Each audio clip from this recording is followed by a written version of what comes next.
Hello मेरे प्यारे बच्चों, तो क्या हाल चाल है। तो फाइनली 11th का पेपर खत्म हुआ, 11th से पिन छूटा और अब आप लोग जा रहे हैं 12th में। डर तो बहुत लग रहा होगा, क्यों लग रहा होगा? सर 11th तो बर्बाद हो गया हमारा। देखो, जो बच्चे अच्छे से पढ़े उनके लिए तो यार कॉन्ग्रेचुलेशन बेटा, पीठ थपथपाओ अपनी, बहुत अच्छा काम किए हो। इतना डिस्ट्रैक्शन रहता है ना 11th 12th में कि उस डिस्ट्रैक्शन में भी 11th को पढ़ के 12th में आना और अच्छे से पढ़ के आना बहुत बड़ी बात है। लेकिन अब प्रॉब्लम डिस्कस करना है। प्रॉब्लम है उन बच्चों के लिए जिन्होंने 11 ढंग से पढ़ा ही नहीं। इंस्टीट्यूट ज्वाइन किया तो वहां टीचर ने उनको ढंग से समझाया नहीं, और अगर ढंग से समझाया तो उन्होंने ढंग से पढ़ा नहीं। तो अब क्या हुआ सर, अगर मेरा 11th बर्बाद हो गया तो क्या मैं 12th नहीं पढ़ पाऊंगा अच्छे से? नहीं बेटा, ऐसा बिल्कुल भी नहीं है। क्योंकि अगर आपका 11th बर्बाद हुआ भी है तो भी 12th को अगर आपने सिंसियरिटी के साथ पढ़ लिया तो आप अपने जेई नीट के सिलेक्शन को और अपने 12th बोर्ड के मार्क्स को इंप्रूव कर सकते हैं। बट वही है, 11th वाली गलती अब नहीं दोहराना है ना। देखो, गलती करना बड़ी बात नहीं है, गलती को बार बार दोहराना पाप है, समझे? तो इसीलिए अब 12th पे हम लोग को थोड़ा सा ज्यादा ध्यान देना होगा। चिंता मत कीजिए, अगर आपका 11th खराब गया भी है तो भी मैं 12th को ऐसा पढ़ाऊंगा आपको कि आपको एक एक चीज समझ में आ जाएगी। पहली बात तो 12th में जो मैक्सिमम चैप्टर्स है बेटा, वो आपका 11th से इंडिपेंडेंट ही है। जहां जहां कनेक्टिंग डॉट्स रहेंगे, कनेक्टिंग लाइंस रहेंगे, वहां पे हम आपको उस कॉन्सेप्ट को अलग से समझा देंगे। लेकिन इस बार आपको मेरे साथ जुड़ना होगा, अच्छे से चीजों को समझना होगा, ठीक है? क्योंकि एक इंस्टीट्यूट लेके आया आपके लिए बेस्ट फैकल्टी की टीम, जो आपको फिजिक्स, केमिस्ट्री, मैथ, बायोलॉजी बहुत ही अच्छे से समझाएंगे, ठीक है? ताकि आपको फील आ जाए उन सब्जेक्ट्स में, ठीक है? तो अब मेरे बाबू ने थाना थाया कि नहीं थाया वाली बात छोड़ के अब 12th की पढ़ाई करते हैं, ठीक है? तो चलो शुरू करते हैं हम लोग चार्जेस एंड इलेक्ट्रिक फील्ड से। बहुत इजी चैप्टर है, चार्जेस एंड इलेक्ट्रिक फील्ड। तो चलो अब एक एक करके चीजों को समझते हुए चलते हैं। चलो, तो सबसे पहले बेटा, जिस तरह 11th, देखिए 11th में आपके फिजिक्स में दो पार्ट थे, पार्ट 1 एंड पार्ट 2। पार्ट 1 में बेसिकली क्या था? मैकेनिक्स था, ठीक है? एंड पार्ट 2 में क्या था आपका? Mechanical properties of solid, liquid, thermodynamics, KTG, wave, SHM, ये सब था। उसी तरह बेटा क्लास 12 का जो आपका फिजिक्स है ना, वो भी दो पार्ट में है। ये तो अब तक आप लोग को पता ही चल गया होगा। जो पहला पार्ट है ना बेटा, वो इलेक्ट्रोमैग्नेटिज्म से भरा हुआ है, ठीक है? अब पहले पार्ट को अगर हम डिस्कस करने जा रहे हैं तो आइए समझ लेते हैं इलेक्ट्रोमैग्नेटिज्म होता क्या। तो देखो, इलेक्ट्रोमैग्नेटिज्म दो वर्ड से मिलकर बना है, इलेक्ट्रो और मैग्नेटिज्म, ऑफ कोर्स, ठीक है? इलेक्ट्रो में भी बेटा, मैग्नेटिज्म तो एक अलग टॉपिक है, उसको हम बाद में देखेंगे, चैप्टर नंबर 4 के बाद से शुरू हो जाएगा। हमारे लिए जो सबसे इंपॉर्टेंट है अभी के लिए वो है इलेक्ट्रो। तो इलेक्ट्रो में भी हम लोग बेटा इसको दो पार्ट में डिवाइड कर दिए, electrostatic and electro dynamics. Electrostatic and electro dynamics. अब इलेक्ट्रोस्टैटिक क्या होता है? जहां पे चार्ज रेस्ट पे हो। पहली बात तो एक चीज जान लो बेटा, अगर तुम अभी भी सोच रहे हो ना कि रटोगे और भला हो जाएगा, तो मैं बता रहा हूं जनता माफ नहीं करेगी, ठीक है? हमारा प्यारा भाई बहना, अगर फिजिक्स को रटोगे तो हार जाओगे। इसीलिए पूरा फोकस करो कि कॉन्सेप्ट को गहराई से समझने की, ठीक है? मस्ती के साथ हम लोग फिजिक्स को खत्म करेंगे बच्चों। तो इसीलिए electrostatic step by step mind mapping करते हुए चलो, ठीक है? तो इलेक्ट्रो में हम लोग को पढ़ना है इलेक्ट्रोस्टैटिक एंड इलेक्ट्रोडायनेमिक्स। यही है आपका chapter number 1 and chapter number 2। अब इलेक्ट्रोस्टैटिक क्या होता है बेटा? जहां पे चार्ज रेस्ट पे हो। चार्ज क्या कहां पे हो बेटा? रेस्ट पे। और इलेक्ट्रोडायनेमिक्स ऑब्वियस सी बात है, डायनेमिक्स वर्ड जुड़ा है तो यानी चार्ज एट मोशन। अब ये सब कुछ अपनी जगह, ये ससुरा चार्ज क्या होता है सर? What is charge? ये चार्ज का मतलब क्या? अगर मैं पूछूं तो चार्ज होता क्या है, तो अब कहोगे तुम लोग सर चार्ज होता है। नहीं, वीडियो पॉज करो और सोचो चार्ज क्या होता है। अपना आंसर कमेंट बॉक्स में लिखो और डिलीट नहीं करना है, लिखो। हो गया? चल देखो बेटा, लिख लो सब लोग। Charge is an intrinsic property of a matter through which we experienced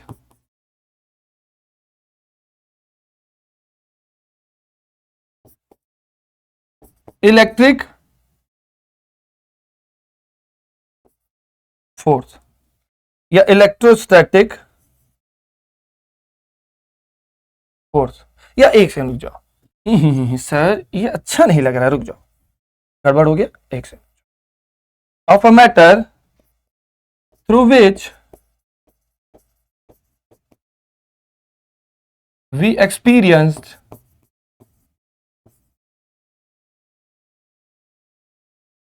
an electric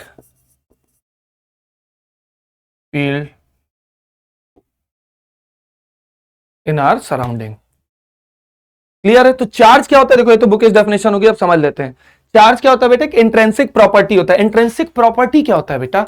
intrinsic property का मतलब जिसके बिना तुम उसकी कल्पना भी नहीं कर सकते, जिसके बिना वो नहीं रहेगा जो उसको होना चाहिए था। जैसे मैं अगर पूछूं कि जीवन क्या है, लाइफ क्या है, तो life is an intrinsic properties of living being. भाई लिविंग बीइंग में लाइफ ही नहीं रहेगा तो लिविंग बीइंग क्यों कहलाएगा? तो इंट्रिंसिक प्रॉपर्टी क्या होता है? जिसके बिना वो चीज अधूरा हो। क्लियर है? इंट्रिंसिक जो उसके अंदर है, जो उसको वो बनाता है। क्लियर है बच्चों? समझ में आया?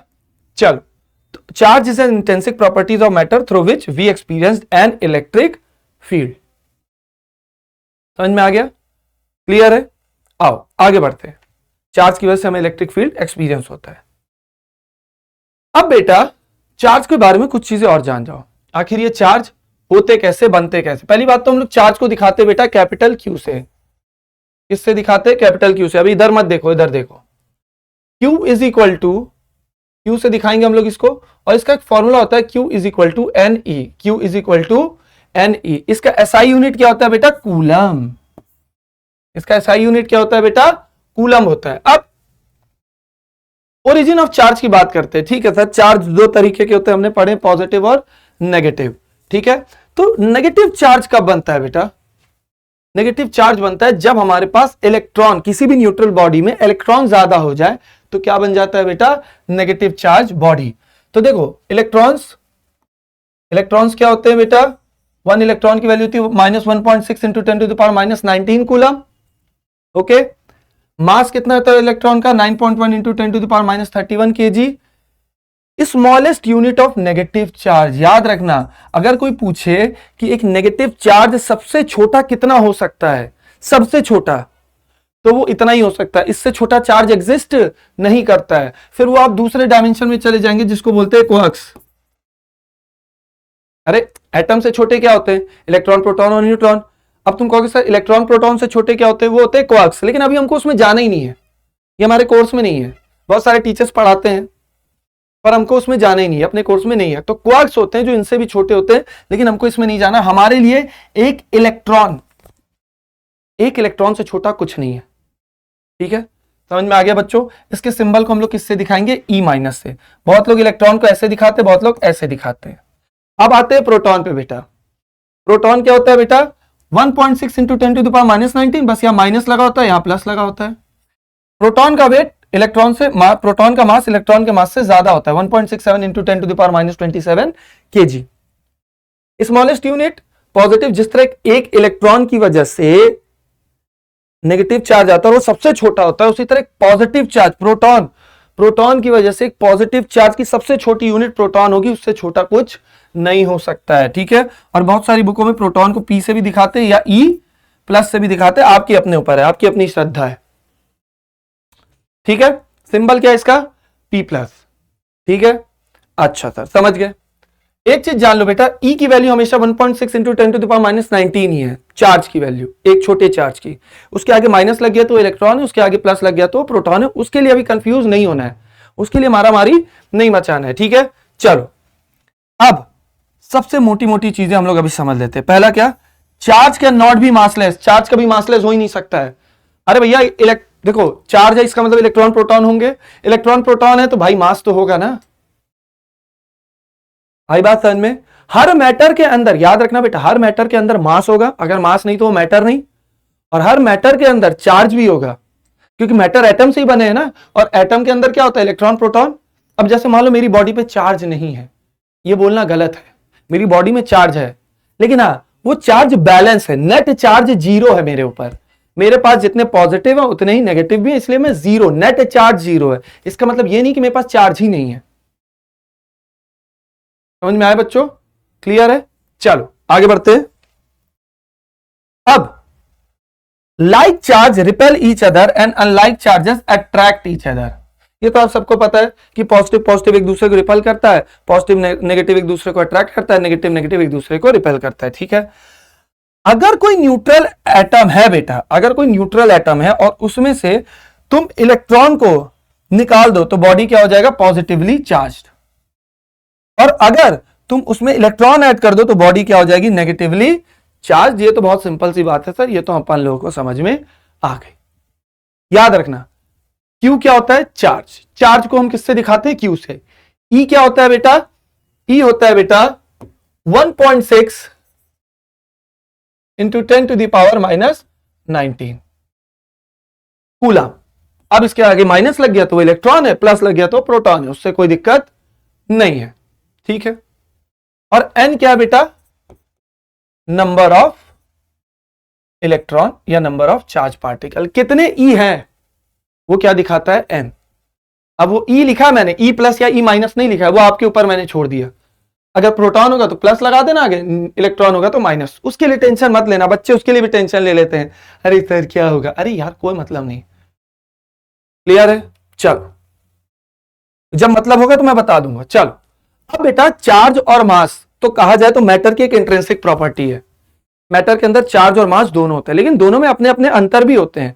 कुछ चीजें दोनों में सेम है अंतर, और कुछ चीजें अंतर भी है। तो चार्ज और मास में देखो क्या क्या सेम और क्या क्या अंतर है। पहली बात तो चार्ज और मास दोनों ही क्या होता है? Intrinsic properties of matter. Intrinsic अभी बताया ना, इंट्रिंसिक जो अंदर है, जो अंदर है, जिसको आप छेड़ नहीं सकते, अगर उसको छेड़ोगे तो कुछ और हो जाएगा। ठीक है, उसको अगर छेड़ोगे तो वो कुछ और हो जाएगा। एक शेर शेर इसलिए कहलाता है क्योंकि उसके अंदर शेर का जीन है, डीएनए है। अगर उस जीन को, वो उसकी इंट्रिंसिक प्रॉपर्टी है, अगर उस डीएनए को, उस जीन को छेड़ोगे तो वो लाइगर बन जाएगा या कुछ और बन जाएगा, लेकिन अब वो टाइगर नहीं रहेगा। समझ में आया? क्लियर है? तो इंट्रिंसिक प्रॉपर्टी मेरे ख्याल से सबको समझ में आ गया होगा। इंट्रिंसिक प्रॉपर्टी मतलब वो चीज जो उसके अंदर है। ठीक है, चलो, जिसके बिना वो अपने एग्जिस्टेंस को खो दे, उसी को बोलते हैं इंट्रिंसिक प्रॉपर्टी। तो चार्ज और मास क्या होते हैं? Intrinsic property. दोनों स्केलर क्वांटिटीज होते हैं। स्केलर क्वांटिटीज मतलब दोनों का सिर्फ मैग्नीट्यूड बता दो, किस डायरेक्शन से आ रहे उससे हमें मतलब नहीं है। फॉर एग्जांपल, अगर मेरे पास ये 10 कूलम चार्ज का पेन है तो इसको ऐसे रख दो तो भी 10 कूलम है, ऐसे रख दो तो भी 10 कूलम है, इस डायरेक्शन में भेज दो तो भी 10 कूलम है। तो ये स्केलर है, यहां डायरेक्शन से कोई लेना देना नहीं है। दोनों ही क्या करते हैं बेटा? कुछ दूर पे रखी हुई बॉडी के ऊपर फोर्स लगाते हैं। कुछ दूर पे रखी हुई बॉडी पे फोर्स लगाते हैं। अगर एक पॉजिटिव चार्ज है और एक नेगेटिव चार्ज है तो दोनों एक दूसरे को अट्रैक्ट करेंगे। अगर दोनों पॉजिटिव या सेम चार्ज है तो एक दूसरे को रिपेल करेंगे। बस मास में यह अंतर हो जाता है कि चार्ज अट्रैक्शन और रिपल्शन दोनों दिखाता है, लेकिन मास क्या होता है बेटा? सिर्फ अट्रैक्शन दिखाता है हमेशा। ये एक डिफरेंस है। ठीक है, उसके बाद charge can not exist without mass, अभी हम लोग ने बात किया था, बहुत बढ़िया। Mass can exist with zero net charge. देखो, चार्ज बिना मास के एग्जिस्ट तो नहीं कर सकता, मास रहेगा ही रहेगा, लेकिन मास बिना चार्ज के एग्जिस्ट करेगा? जी नहीं। मास नेट चार्ज जीरो हो सकता है और मास भी रहेगा। जैसे ये मैं मान लो 80 किलो का हूं, मेरे ऊपर चार्ज कितना है? जीरो नहीं, गलत बात, चार्ज जीरो नहीं होता, नेट चार्ज जीरो होता है। क्या होता है बेटा? Net charge. नेट चार्ज मतलब मेरे अंदर पॉजिटिव और नेगेटिव दोनों बराबर है, इसलिए मेरे अंदर नेट चार्ज कितना हो गया? जीरो। क्लियर है? अच्छा, एग्जांपल न्यूट्रल बॉडी जैसे हम और आप अभी के लिए। ठीक है, अब हाँ कई बच्चे होंगे सर नहीं वो मैट्रिक्स देख के आप बताने लग जाओगे सर हमारा ब्रेन इलेक्ट्रिसिटी बनाता है, ये सब अभी मैं उसकी बात ही नहीं कर रहा हूं। ठीक है, चलो, जैसे मान लो ये न्यूट्रल बॉडी, मैं इसकी बात कर रहा हूं। ठीक है, चलो, बहुत ज्यादा भी बच्चे सोचने लग जाते हैं, नहीं उतना नहीं सोचना है बेटा। ठीक है, अब बात करते हैं बेटा आगे। चार्ज इज, अब दोनों में अंतर क्या है? Charge is independent of velocity. Charge is independent of velocity मतलब चार्ज का वेलोसिटी से कोई लेना देना नहीं है। यानी अगर मान लो उस पर 10 कूलम चार्ज है, या मान लो चलो एक इलेक्ट्रॉन लो, उसको कितना भी तेज फेंको वो एक इलेक्ट्रॉन ही रहेगा, वो अपना चार्ज चेंज नहीं करने वाला। लेकिन मास के साथ ऐसा नहीं है। अभी तक 11th में आप लोगों ने क्या पढ़ा था? Conservation of mass, mass can neither be created nor be destroyed. लेकिन बेटा आइंस्टीन भैया कुछ कह के चले गए थे, और वो क्या कह के गए थे कि मास अगर स्पीड बढ़ेगा तो जो मास है, इफेक्टिव मास, वो भी बढ़ता जाएगा। तो मास क्या होता है बेटा? वो वेलोसिटी पे डिपेंड करता है। ये रहा उसका फॉर्मूला, अभी इसका इतना यूज नहीं है, बस बता दिया कि आपको ये चीज पता होनी चाहिए। ठीक है, समझ लीजिए, नोट्स आपको नीचे डिस्क्रिप्शन बॉक्स में मिल जाएगा। ठीक है बच्चों, चलो बहुत बढ़िया। अब प्रॉपर्टीज ऑफ चार्ज के बारे में हम लोग बात कर लेते हैं। ठीक है, तो नंबर 1 सबसे पहली प्रॉपर्टी जो चार्ज की है वो है charge is additive. Charge is additive यानी चार्ज को सिंपल ऐड कर सकते हैं। क्यों? क्योंकि चार्ज क्या होता है? एक scalar quantity.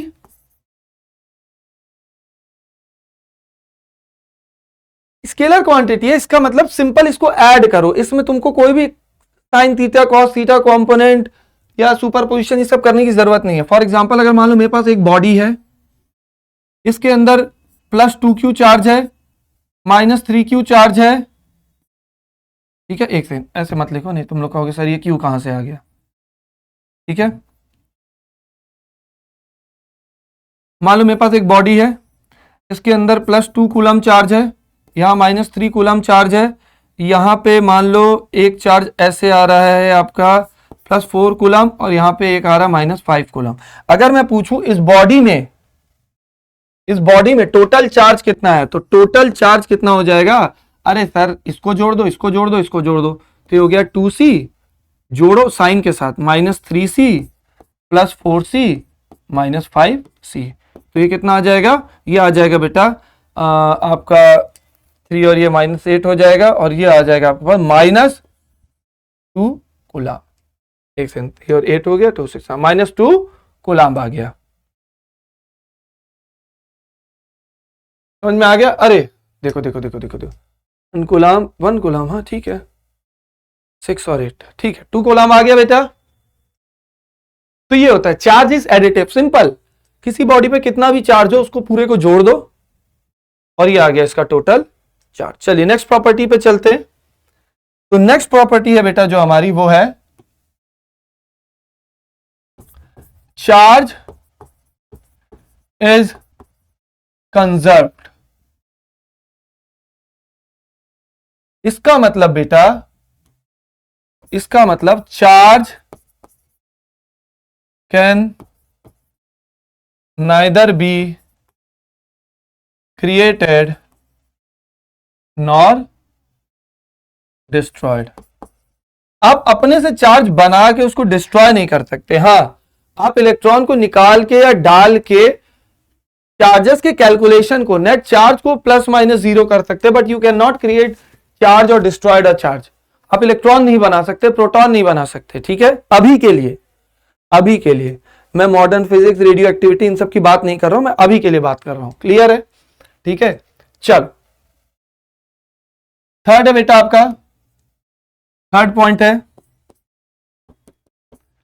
Charge is invariant. Charge is invariant. Charge is invariant का क्या मतलब हुआ कि चार्ज, अभी पहले भी बात किया था, charge does not depend upon velocity. इसको तो मैंने समझा रखा है, तो इसके ऊपर ज्यादा चर्चा करने की जरूरत नहीं है। चार्ज वेलोसिटी पे डिपेंड ही नहीं करता है। क्लियर है बच्चों? चलिए आगे बढ़ते हैं, फोर्थ पॉइंट पे चलते हैं। ठीक है, और फोर्थ पॉइंट सबसे इंपॉर्टेंट पॉइंट है, जो है चार्ज इज क्वांटाइज्ड।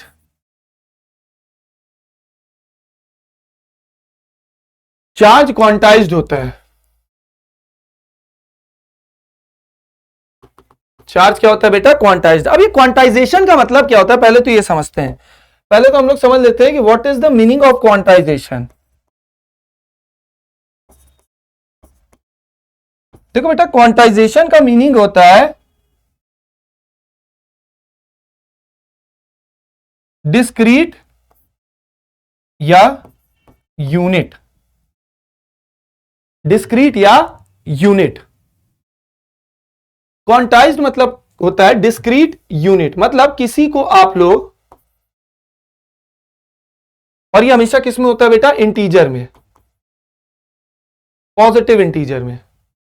ठीक है, हमेशा ये पॉजिटिव इंटीजर में होता है। यानी आप ये भी कह सकते हैं कि क्वांटाइज्ड पार्टिकल जो होता है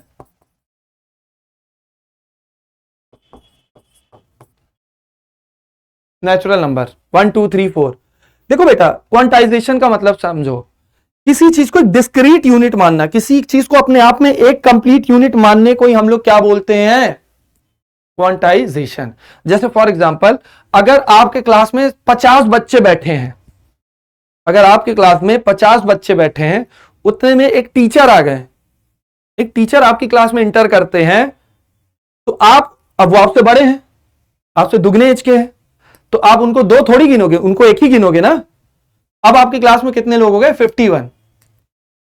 ठीक है, ऐसा तो नहीं है कि ना बोलोगे अरे सर आप तो दो, आपको दो जोड़ देते हैं, आप तो 52 हो गए। नहीं, आपकी क्लास में 50 बच्चे हैं। सोचो, आपकी क्लास में 50 बच्चे हैं और अचानक से एक नर्सरी का बच्चा आपकी क्लास में आ गया, एकदम छोटा सा बच्चा है, आपकी क्लास में आ गया, तो अब क्या उसको ये बोलोगे अरे सर ये आधा धेला बच्चा आ गया, क्लास में 50 बच्चे? नहीं, इसको भी एक गिनोगे ना।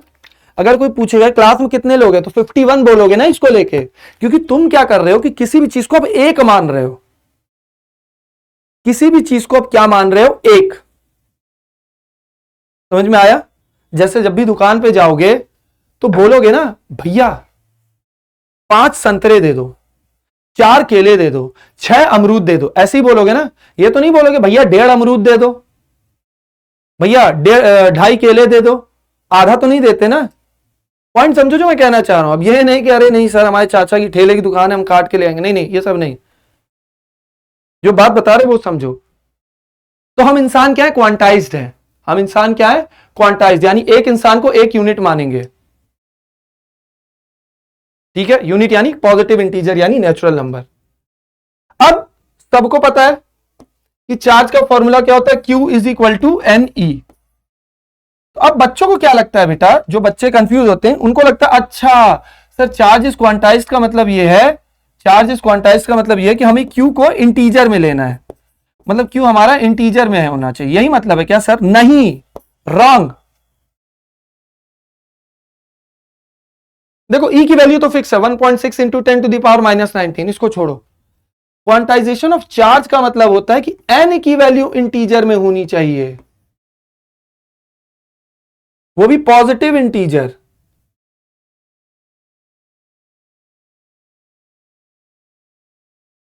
ठीक है, N के आगे प्लस लगाए कि माइनस लगाए उससे हम लोग का वास्ता नहीं है भाई, प्लस होगा प्रोटॉन होगा, माइनस होगा इलेक्ट्रॉन होगा, बस।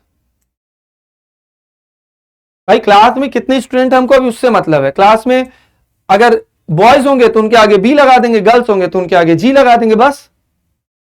पर अभी हमको नंबर से मतलब है कि नंबर ऑफ बॉयज कितने, नंबर ऑफ गर्ल्स कितने, या नंबर ऑफ स्टूडेंट कितने, तो हम अभी नंबर की बात कर रहे हैं, ये N। अब तुम कहोगे सर मजा नहीं आया, थोड़ा और अच्छे से समझाइए प्लीज। आप तो कह रहे चार्ज इज क्वांटाइज्ड, इसका मतलब क्या हुआ? देखो अब इसको मैं थोड़ा और अच्छे से आप लोग को समझाता हूं। बेटा अगर मैं कहूं कि आप लोग 1 दर्जन केला ले आओ, तो 1 डजन केला ले आने के लिए आपको कितना केला देगा वो? 12 बनाना। देखो ये बनाना बना दिया, कुपोषित बनाना है, चलो 12 बनाना दे दिया। अब एक बात बताओ, अगर मैं कहूं कि बेटा आधा दर्जन ले आओ, तो भी तो आधा दर्जन भी तो ला सकते हो ना, 6 बनाना। लेकिन अगर मैं कहूं बेटा आधा बनाना ले आओ, तो क्या आधा बनाना ला सकते हो? नहीं ना। बस बेटा यहां पे वही है, ये हो गया आपका Q। Q 1, 1.5, 2.5 Q अपना हो सकता है, पर याद रखना Q की वैल्यू सबसे छोटे इलेक्ट्रॉन की सबसे छोटी वैल्यू क्या होती है 1.6, यानी Q की वैल्यू छोटी नहीं होनी चाहिए, एक इलेक्ट्रॉन से छोटी नहीं होनी चाहिए, उससे बड़ी हो सकती है। देखो ये हो गया अपना क्या, अब यहां कंपेयर करो, ये हो गया अपना E और ये क्या हो गया अपना N। N हमेशा पॉजिटिव में होना चाहिए, समझ में आया? अगर कोई पूछे कि आपसे ये चार्ज की एग्जिस्ट करता है कि नहीं, तो उसका N निकाल लो। बहुत लोग कंफ्यूज होते हैं कि सर जैसे कभी कभी चार्ज की वैल्यू दी रहती है तो वो दिया क्या रहता है, करा रहे हैं अभी, ये समझ में आ गया? चलो इसको और अच्छे से समझाते हैं। जैसे जैसे अगर मैं पूछूं, इसको और अच्छे से समझाते हैं। सर 1 दर्जन का मतलब तो 12 होता है, मैं समझ गया, ठीक है, लेकिन सर एक बात बताइए, अगर कोई हमसे पूछे कि 1 कूलम, ये 1 कूलम का क्या मतलब है, ये 1 कूलम का क्या मतलब है, तो आओ इसको समझ लेते हैं। चलो देखो, आओ, understanding the concept of 1 coulomb. तो देखो 1 कूलम क्या होता है बेटा, तो यहां हमारे क्या दिया हुआ है, Q कितना दिया हुआ है 1, E कितना होता है बेटा 1.6 into 10 to the power minus 19। Sir ये पॉजिटिव है या नेगेटिव, अरे तुम्हारी मर्जी यार, तुम प्लस लगा लो माइनस लगा लो, तुम्हारी अपनी मर्जी, उससे मैं लेना देना नहीं है। और N सर नहीं पता है, सबको पता है Q क्या होता है, Q इक्वल टू एन ई,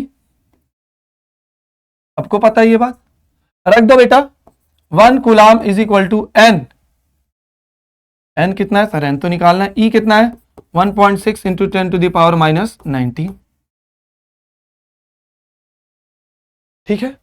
अब देखो बेटा, अगर हम यहां से n निकाले तो ये कितना हो जाएगा 1 upon 1.6 into 10 to the power minus 19, और अगर हम इसको सॉल्व करेंगे तो रफली हमारा जो आंसर आएगा वो आएगा 6.25 या 6.23 into 10 to the power 18। n की वैल्यू कितनी आ गई 6.25 इंटू 10 टू द पावर 18। अरे मेरे भाई करोड़ में भी 7 जीरो होते हैं, यहां देखो कितने जीरो, 18, मतलब करोड़ का करोड़, मतलब इतने इलेक्ट्रॉन तुम्हारे पास होंगे 6.25 इंटू 10 टू द पावर 18 या approximately 6.3 into 10 to the power 18, तब जाके तुम कहोगे कि मेरे पास 1 कूलम चार्ज है। 1 कूलम मतलब 1 दर्जन समझ लो, जैसे 1 दर्जन मतलब 12 होता है ना, उसी तरह 1 कूलम का मतलब होता है कि 6.3 इंटू 10 टू द पावर 18। अरे बाप रे, बहुत बड़ा नंबर होता है, इतने सर पे तुम्हारे बाल भी नहीं होंगे, चाहे तो गिन लो, ठीक है। तब जाके तुम बोलोगे कि तुम्हारे पास 1 कूलम अब आया है। तो एक बात बताओ, अगर मैं उसको आधा कर दूं, इतने जितने भी इलेक्ट्रॉन को आधा कर दूं, तो मेरे पास अब कितना चार्ज बचेगा 0.5 कूलम। तो यानी जो मैं समझाना चाह रहा हूं बेटा वो ये है कि Q की वैल्यू इंटीजर में हो ये जरूरी नहीं है, लेकिन N, भाई एक इलेक्ट्रॉन को तो एक ही मानोगे ना, 1.5 थोड़ी मान लोगे। N हमेशा इंटीजर में होना चाहिए, पॉजिटिव इंटीजर में। कुछ लोग इंसान नेगेटिव इंटीजर नहीं हो सकता, भाई मेरे N की बात कर रहा हूं। प्लस माइनस तो चार्ज का नेचर दिखाएंगे ना कि वो पॉजिटिव है कि नेगेटिव, लड़का है तो B, लड़की है तो G लगा देना, पॉजिटिव है तो प्लस लगा देना, नेगेटिव है तो माइनस लगा देना। इतना इलेक्ट्रॉन मैं किसी बॉडी से निकाल लूंगा तब जाके वो 1 कूलम पॉजिटिव चार्ज होगा, या इतना इलेक्ट्रॉन अगर मैं किसी बॉडी में डाल दूंगा तब जाके वो -1 कूलम हो जाएगा। समझ में आया आप लोग को? ठीक है सर, समझ गए बात, आपकी बात अब हम समझ गए। क्वांटाइजेशन का मतलब ये होता है कि चार्ज के किसी भी चार्ज के अंदर जो नंबर ऑफ इलेक्ट्रॉन है उनको हम गिन सकते हैं 1 2 3 4 5, और वो इंटीजर में होंगे, यही कहना चाह रहे हैं आप ना? जी हां। अब चलो इसी पे क्वेश्चन कर लेते हैं, देखते हैं कितना समझ में आया तुम लोगों को। आओ, क्वेश्चन है,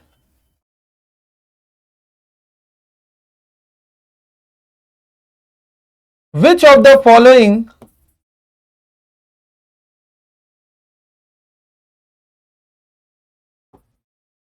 options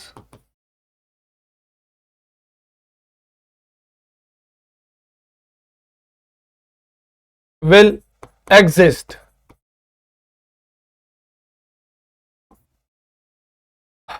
1.6 into 10 to the power -20, ठीक है। B 3.2 into 10 to the power -17, C 1.5 अरे है क्या हो रहा है, 1.5 कूलम या डी 8 कूलम। ठीक है, तो अब आप लोग को यह बताना है कि इसमें कौन कौन सा एग्जिस्ट करेगा और कौन कौन सा एग्जिस्ट नहीं करेगा। और एक और चलो ऑप्शन ले लो, ई 6.4 इंटू 10⁻⁻⁹।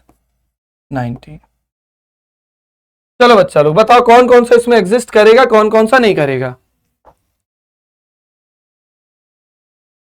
वीडियो पॉज करो, देखो।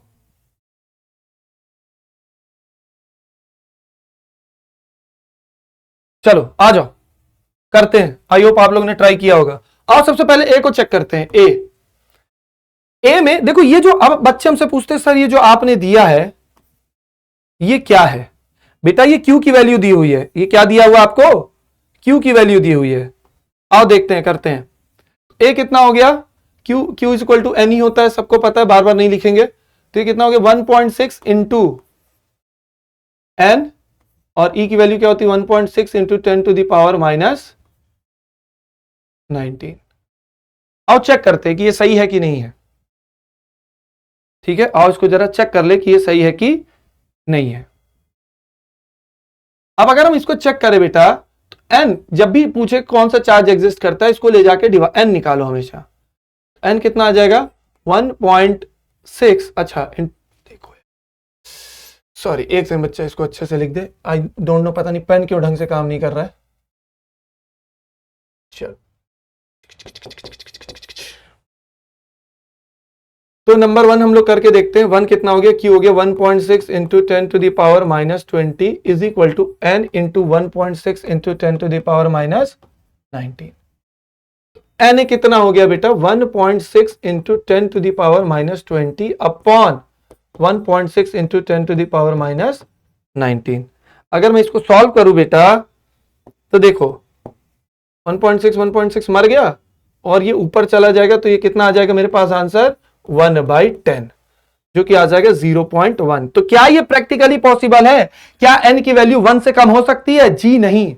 अभी मैंने पढ़ाया था कोई भी चार्ज एक इलेक्ट्रॉन से छोटा नहीं हो सकता। ये 0.1 इलेक्ट्रॉन क्या होता है? क्या ऐसा कुछ होता है? नहीं ना, एक इलेक्ट्रॉन होता है ना।